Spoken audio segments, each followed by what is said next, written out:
Why do some people use corks versus screw caps? My last birthday, I went downstairs to my wine cellar. And it was my birthday. I didn't care what was going on with the family. And I was going to have a great bottle of wine. And I went downstairs, and it was a bottle called Chateau Lafite Rothschild, a friend of Chateau Latour. And it was a 1990 vintage, and I don't remember what I paid for it, but it was this is just recently, so it was worth a lot of money. I went downstairs, I opened the bottle, took out the cork, and what happened is the wine was corked, meaning that the cork came from a bad cork tree. Cork comes from the bark of a tree, and it was bad.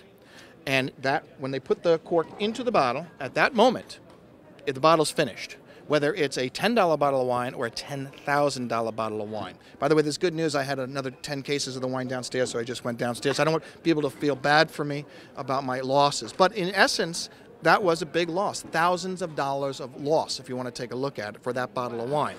But it could happen in a $10 bottle of wine, as I said, or a $10,000 bottle of wine. Now, it is a problem that I find is less and less and less, but it was at one point 3 to 5% of all wines were corked. Wow. Now, what does that mean? If I pick up this wine, it's not corked. This has got a lot of fruit. It would smell like a wet, dank cellar. Wet cardboard totally kills the fruit and destroys the flavor. So what are people doing right now? They're using screw caps. The screw caps right now, I would say let's take a country like New Zealand, 95% of all New Zealand wines are screw cap. Really? 75% of Australian wines are screw cap. If you go to Austria with their great Rieslings and Gruner Veltliner wines, they're using screw cap. In California, some wines that are over $100 a bottle, they're using screw cap. Bottom line is, screw cap is okay for wines, in my opinion. Screw cap is okay for wines that will age for 10 years or less. Okay. The jury is not out yet what happens after that point. Okay. A cork itself will only last 25 years. So if you have a bottle of wine that's over 25 years, you're going to have to recork it and put a new cork in. Wow. So who knows about screw caps, but a tremendous amount of money is being put into this. Now, a lot of people seem to be really eco-friendly these days. Yeah. Is there a reason to buy organic wine? Or also on the flip side of that, do you see that global warming is somehow affecting the wine business? Two big major questions there right now. How much time do we have?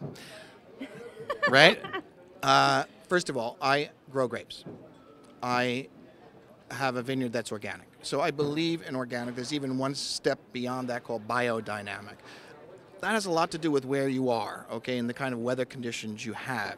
And yes, are more people going? Are there less pesticides and herbicides than ever? Absolutely. Less sulfur dioxide? Absolutely. That's why I said it's the golden age. You're getting great wines that are made naturally without all of these other things happening. Does it make for a better wine? The jury's out on that. But the fact, would I, in the society I live in right now, if I could get a wine organically versus a wine that's not, I'd probably choose the organic wine. That it's really affecting the wine business. Well, let's say, what is it really affecting? I got a lot of sun. Right. Down to the grapes. That sun down to the grapes makes for warmer climatic conditions. The more sugar I get in the grape from the sun, through photosynthesis, the higher the alcohol I'm usually going to end up with. Huh. So if you take a look at that situation and the alcohol content of all wines throughout the world, California's getting, people talk about California wines being so high in alcohol. It's around the world. I just finished the trip. It's everywhere. I was in Burgundy, France, and I was out in the middle of the vineyards with the Bouchard family, and I said to Mr. Bouchard, I said, listen, can you tell me about global warming? And he pulled out his wallet. And he had what he had is that when the vintage was from 1960 to 69, from 1970 to 79. And for example, in the 60s, they started picking around September the 23rd. Okay. And now, over the last 10 years, they're picking like in the first week in September. So that's 3 weeks early. Wow.